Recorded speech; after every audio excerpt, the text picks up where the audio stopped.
नमस्कार साथियों। तो आज है 7 अगस्त 2024। लगातार 3 दिन बाजार में गिरावट के बाद आज फाइनली बाजार में काफ़ी बढ़िया रिकवरी देखने को मिला, जहां पे Nifty 50 at the end closing दिया 24,297 पॉइंट पे, लगभग 1.27% तेजी के साथ। और इस बात का अलर्ट भी मैं आपको कल रात की 10:30 की वीडियो में क्लियरली मेंशन कर दिया था। इवन वीडियो की थंबनेल पे भी मेंशन किया था कि निवेशक के लिए बढ़िया खबर। इवन उसके नीचे आप देख लेना, ये भी मेंशन किया था कि पोर्टफोलियो कल रिकवर कर सकता है। तो प्लीज़ मुझे कमेंट करके बताइए अगर आपका पोर्टफोलियो रिकवर हुआ तो, और कितना % रिकवर हुआ वो भी साथ में मेंशन कर देना। और एक और छोटा सा रिक्वेस्ट करूंगा, अगर आपने चैनल को सब्सक्राइब नहीं किया फटाफट करके रख दीजिए। और आज रात की जो 10:30 की वीडियो आएगा, लगभग वही 10:40 के भीतर आपको मिल जाएगा इस चैनल के ऊपर, उसको देखना मत भूलना, क्योंकि कल निफ्टी 50 की एक्सपायरी भी है। ऊपर से कल MPC मीटिंग का आउटकम भी निकलेगा RBI द्वारा, ठीक है।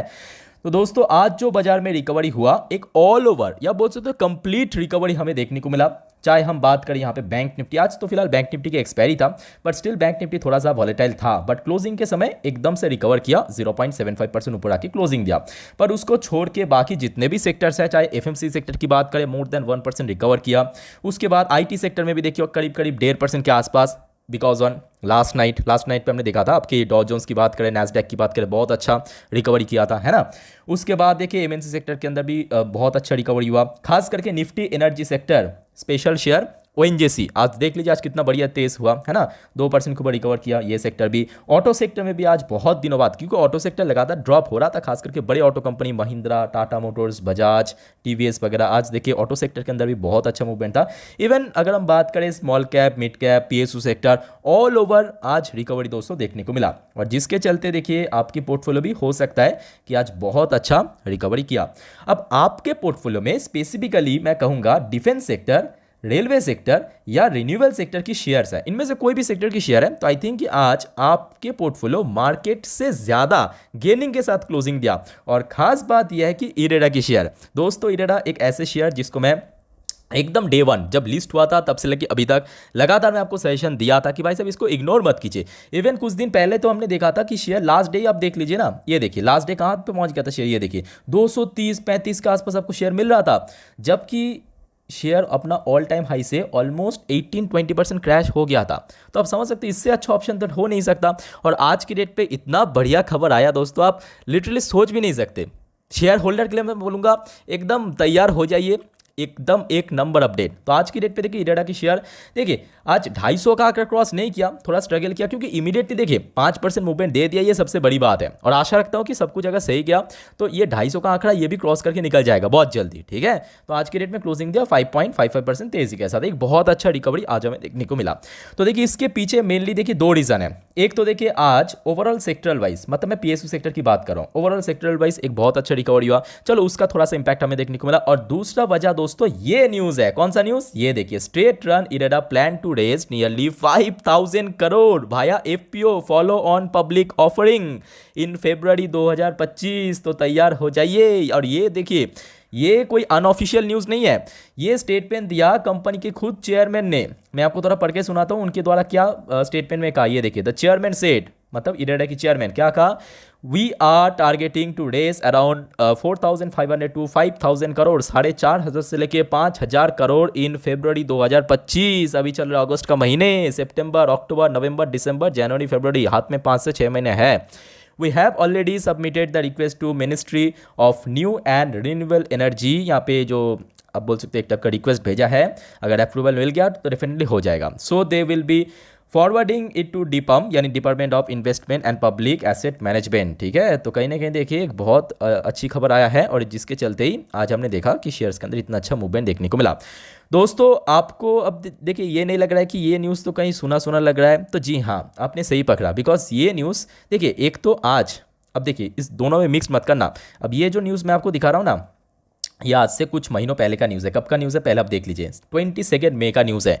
कंपनी एक बार दोस्तों ऑलरेडी फंड रेज कर चुका है, ध्यान से पढ़िए। ये देखिए IREDA issue clarification on FPO share gain 5%। उस दिन भी हमने देखा था 5% गेन किया, तो उस टाइम पे देखिए शेयर का मूवमेंट कहाँ पे था, ये देखिए इंटरडे हाई टच किया था 193, मतलब जब ये शेयर चल रहा था बिलो 200, 170-80 के आसपास, समझ रहे हो ना कौन सी मतलब टाइम की मैं बात कर रहा हूँ।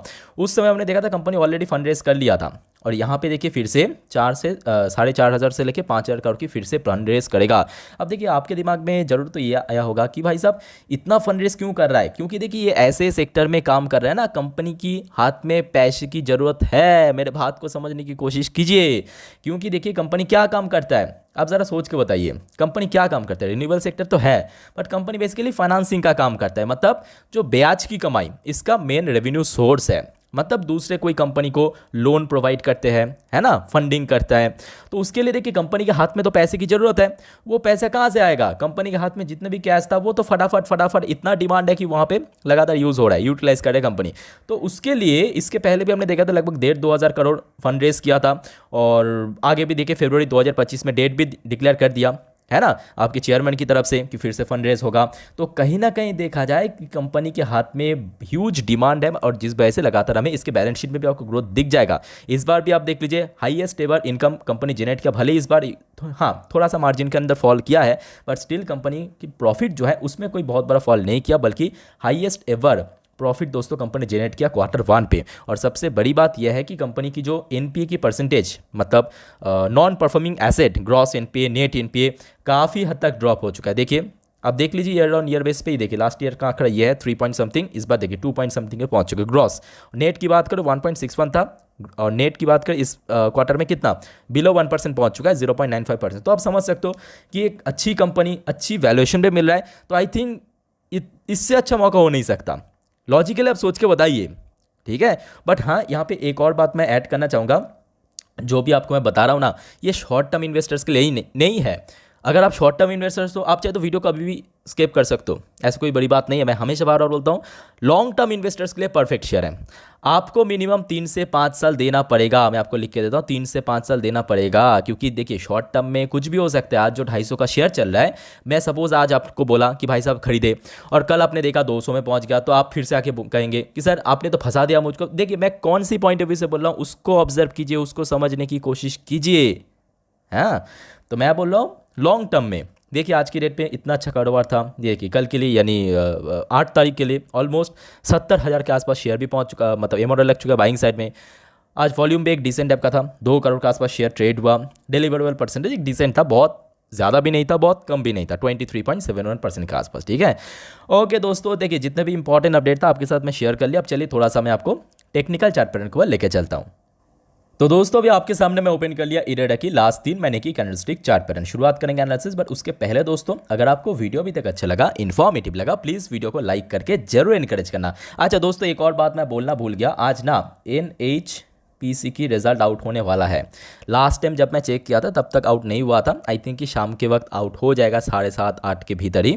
तो जैसे आउट होगा मैं आपको एक इंडिविजुअल वीडियो के थ्रू डेफिनेटली पोस्ट कर दूंगा। NHPC का रिजल्ट देखना मत भूलना, ठीक है। तो चैनल के साथ जुड़े जरूर रहना, बहुत इंपॉर्टेंट, बिकॉज Q1 Q2 हमने देखा कि NHPC का बहुत अच्छा होता है परफॉर्मेंस, ठीक है। Okay back to the point, IREDA आप देख सकते हो RS इंडेक्स एकदम न्यूट्रल जोन पे 50 के आसपास। बाकी बात करें, शेयर अपना ऑल टाइम हाई टच किया था 310 रुपये जिस दिन कंपनी की रिजल्ट आउट हुआ, उसके बाद से लगातार गिरावट, उस बीच में थोड़ा सा कोशिश ऊपर जाने के लिए, फिर से रेजिस्टेंस, थोड़ा सा बीच में कंसोलिडेशन, मार्केट की प्रेशर, और शेयर पहुंच गया जो मोस्ट क्रूशियल लेवल 250 के नीचे।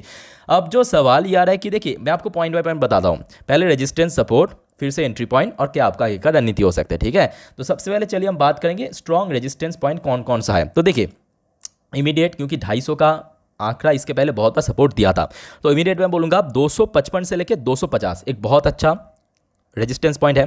उसके ऊपर की बात करें 280 के आसपास है, बिकॉज इसके पहले हमने देखा था, ये देखिए जुलाई के महीने पे जब हाई टच करने के बाद एकदम से गिरावट हुआ था, ध्यान से देखिए यहाँ पे रेजिस्टेंस मिला था, फिर देखिए यहाँ पे कंसोलिडेशन कुछ दिनों के लिए, फिर देखिए धड़ाम से यहाँ पे, ठीक है। तो इमीडिएट अगर हम बात करें इरेडा की शेयर के लिए 2 रेजिस्टेंस हमें मिल गया। नीचे की तरफ जो सबसे पहला क्रूशियल सपोर्ट लेवल 230 जो कि रिसेंटली हमने देखा था, जो शेयर बॉटम टच किया था, फिर से एकदम से बाउंस बैक हुआ था शेयर के अंदर, ठीक है। आज 230 के नीचे की अगर हम बात करें तो नीचे जो सबसे इंपॉर्टेंट जो सपोर्ट लेवल निकल कर है लगभग 215 के आसपास, बिकॉज इसके पहले जब शेयर में एकदम से ब्रेकआउट हुआ था तब हमने देखा था कि कुछ दिनों के लिए शेयर जो है 215-220 के आसपास एक अच्छा सपोर्ट मिला था, ठीक है। ये दोस्तों हो गया आपका रेजिस्टेंस एंड सपोर्ट। अभी चलिए हम बात करेंगे आपका एंट्री पॉइंट क्या हो सकता है। तो सिंपली देखिए यहाँ पे एंट्री पॉइंट 2 हो सकता है, EP is equal to entry point, ठीक है। या तो शेयर आप वेट कीजिए 255 इस लेवल के ऊपर पहुंच जाए और उस पर स्टेबल हो जाए। एक बार स्टेबल हो गया, आराम से यहाँ पे बाई कीजिए। या तो शेयर फिर से नीचे की तरफ गिरावट हो और शेयर आपने देखा 230 के आसपास पहुंच गया, यहाँ पे भी आप चाहते हो एंट्री ले सकते हो, ठीक है। तो 2 एंट्री पॉइंट मैं आपको बता दिया, सपोर्ट बता दिया, रेजिस्टेंस बता दिया। अब बात है कि क्या करना चाहिए। अब देखिए ये उन सारी शेयर होल्डर के लिए मैं मतलब इन्वेस्टर्स के लिए कहूँगा, अगर आपके अंदर पेशेंस है तभी जाइए, अदरवाइज इग्नोर कीजिए। और जाइए तो लॉन्ग टर्म के लिए, मैं बार बार बोलता हूँ यहाँ पे शॉर्ट टर्म इन्वेस्टर्स के लिए मैं कुछ भी सजेशन नहीं देता हूँ, ठीक है। अगर आपके अंदर पेशेंस है लॉन्ग टर्म के लिए 3 साल 5 साल डेफिनेटली जाइए, और आपके अगर पास शेयर है डेफिनेटली होल्ड कीजिए, कोई दिक्कत नहीं है, ठीक है। बाकी दोस्तों वीडियो को वाइंड अप करता हूँ, मिलते हैं नेक्स्ट वीडियो पे, टेक केयर, बाय बाय, जय हिंद।